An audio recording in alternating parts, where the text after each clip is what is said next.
sa idem pozrieť na Velín, že kde sa lanovka riadila. Bolo to nádherné vtedy, to muselo byť. Lanovka sa riadila stade to. Môžete vidieť, poviem tu ešte aj posvietím. Tu je ešte starý motor, ktorý dakedy, na ktorý bolo naväzované lano a sa jedlo. No a takto vyzerá to ešte z boku, tá stanica.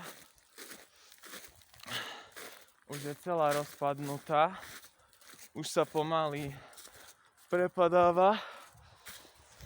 Ešte sa idem na ňu pozrieť spredu, ale fest škoda je, lebo ako hovorím, čo som videl na historických fotkách, tak bola mnoho krajšia ako táto, čo je teraz. Lenže museli ju postaviť a túto zrušiť. Lebo v 60. rokoch sa na nej stala nehoda, kabinka sa pretrhla a jeden človek zomrel a ďalších 13 ľudí sa zranilo. Takže idem ešte pozrieť stanicu z boku. Tu vidíte, že ešte sa o to takto stará, že ešte sa tu svieti a tak. Tu je starý rozhlas, okná sú už zabednené a dvere sú taktiež zamržované aj z tejto strany. Fest škoda tej lanovkovej stanice, lebo ako hovorím, bolo to super to vidieť a tak. Takú lanovku je starú. Lanovku si môžete prísť pozrieť, poviem vám, kde to je. Je to v Tatranskej Lomnici za Grand Hotelom Praha. A nečakajte, že tu veľa nájdete tu len zabednené dvere a starý motor a starú kabinku.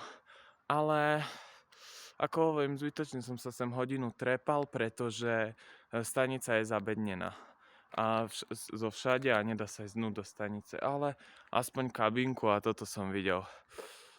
No ešte vám ukážem stade to. V pohode. Tak tu to tam vyzerá znúka. Vidíte? Už len tma. Už všetko svetlo zmizlo. Už len jeden reflektor, čo tu svieti, a to svieti len pre tých, čo tu majú na starosti, aby tu zlodeji to nevykradali. Tak to vyzerá z druhého boku. No a ešte vám idem ukázať vlek, ktorý dakedy bolo na ňo lano naväzované, ktorým lanovka išla na tento.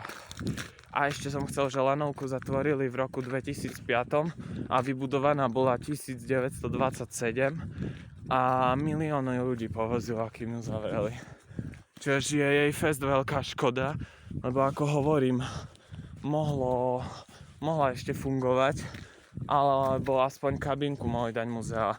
Jedna je v múzeu na Skalnatom plese, ale druhá kabinka tu stojí a nie je tu v tej starej stanici.